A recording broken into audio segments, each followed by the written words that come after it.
Herkese salam. Bugün sizinle birlikte bu tip sual nümunələrinin izahına baxırıq. Başlayırıq 13-cü sualdan. Bizə bir ifadə verib, deyir ki, ifadəsinin kodlaşdırıla biləcəyi ən minimal əlifbada bir simvol ən az neçə bit olar? Sözümüz nədir? Sözümüzü buraya yazıram. Abrakadabra.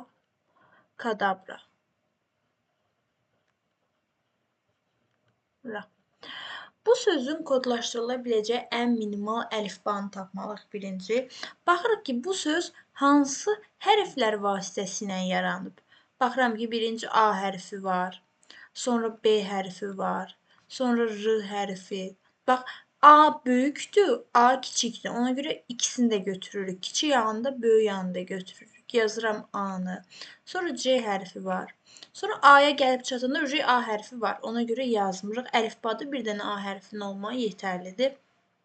Daha sonra B hərfi. A hərfinə gəlirəm, yenə A hərfi var deyə yazmıram. B hərfi çıxır qarşıma. B var, artıq əlifbada yazmıram.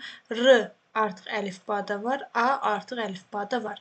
Deməli, abrakadabra sözü böyük A, B, R, kiçik A, C, D hərflərindən yaranmışdır. Yəni, abrakadabranın kodlaşdırıla biləcəyi ən minimal əlifba burada gördüyümüzdür.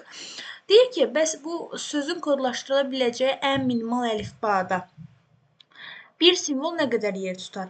Bu əlifbada neçə dənə simvol var? 1, 2, 3, 4, 5, 6. Demək, burada 6 simvolumuz var. 6 simvollu. Və belə bir şey çıxır ki, ortaya 6 simvollu əlifbada. Bir simvol yaddaşda o zaman nə qədər yer tutur? Məsələn, sizə desəm ki, 32 simvollu əlifbada bir simvol nə qədər yaddaşda yer tutur? Deyəcəksiniz ki, 5 bit yaddaşda yer tutur. Səbəbi də odur ki, biz bilirik ki, Hartley düsturumuz var. N bərabərdir 2 üstü i düsturuna görə. Burada böyük N simvollu əlifbanı göstərir, əlifbanın gücünü göstərir. I vahidi bitdir. Və i bir simvolun həcmidir. Bir simvolun həcmi deməkdir. İndi bizə 32 simvollu əlifba desə, yəni böyük eni 32 verir və bir simvollu əlifbanı soruşur, yəni i-ni soruşur. 32-ni avtomatik 2-nin qüvvətinə gətiririk, edir 2 üstü 5. I-nin yerində nə dayanıb? 5. Deməli, 32 simvollu əlifbada bir simvol 5 bit yaddaşda yer tutmuş olur. İndi burada da bizə verib ki, 6 simvollu əlifba. O zaman 6 simvollu əlifba deyirsə, böyük enimizi verib bizə 6. Düzdürmü? Biz bu 6-nı avtomatik 2-nin qüvvətləri arasına salmalıyıq. 6, 2 üstü 2 ilə 2 üstü 3-ün arasında yerləşir. Və biz həmişə demişik ki, üstü böyük olanı götürməliyik. Yəni, 6 simvollu əlifbada bir simvol yaddaşda 3 bit yer tutmuş olur. Cavab oldu B variantı. Niyə görə qüvvəti böyük olanı götürürük? Çünki belə düşünün. Tutaq ki, 33 nəfər şagird var, bir yerə gəzintiyə gedirlər. Bir avtobus tutur 31 nəfər, bir avtobus tutur 35 nəfər. Bizim də 32, 33 dənə şagirdimiz var.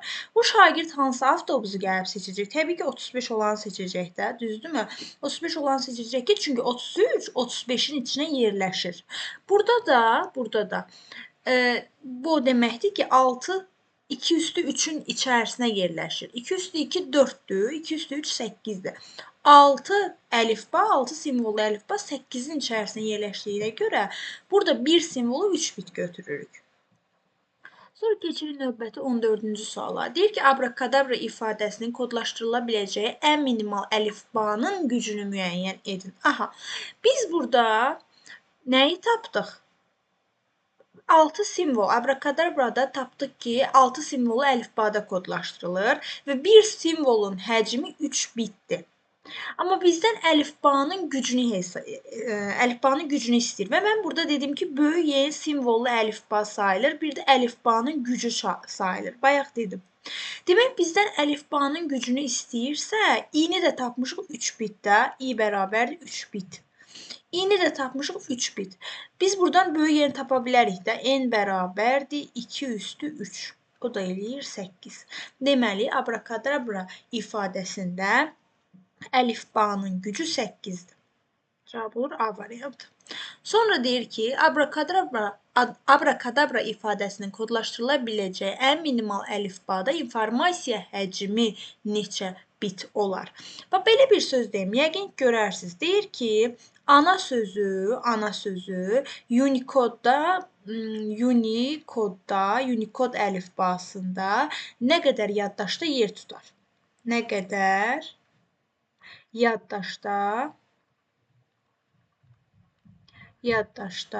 yer tutar. Məncə bu tip suallar hamı görüb. Ana sözü Unicode-da nə qədər yaddaşda yer tutar. Biz bilirik ki, Unicode-da bir simvol 2 baytdır, yəni 8 bitdir. Yox, bağışlayın, 8 bit yox, 16 bitdir. 2 baytdır, yəni 16 bitdir. Deməli, bir simvolum 2 baytdırsa, onda 1, 2, 3. Ana sözdə 3 simvoldur. Avtomatik 3 simvolum 6 bayt yaddaşda yer tutmuş olar.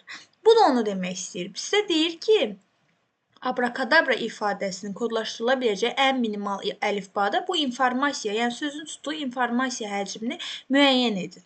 Düzdürmü? Biz abrakadabranın hansı əlifbada yazıldığını bilirik artıq. 6 simvolu əlifbada yazılır və burada bir simvol 3 bit yaddaşda yer tutur. Demək, bir dənəsi 3 bitdirsə, o zaman abrakadabra sözü nə qədər yaddaşda yer tutar? Gəlin baxaq. 1, 2, 3, 4, 5, 6, 7, 8, 9, 10, 11. Demək, bir dənəsi 3 bitdirsə, o zaman 11 dənəsi 11 vurulsun 3, yəni 33 bit yaddaşda yer tutmuş olur. Cavab edir C variantı. Ümid edirəm ki, bu tip sualların həllində artıq çətinlik çəkmərsiniz.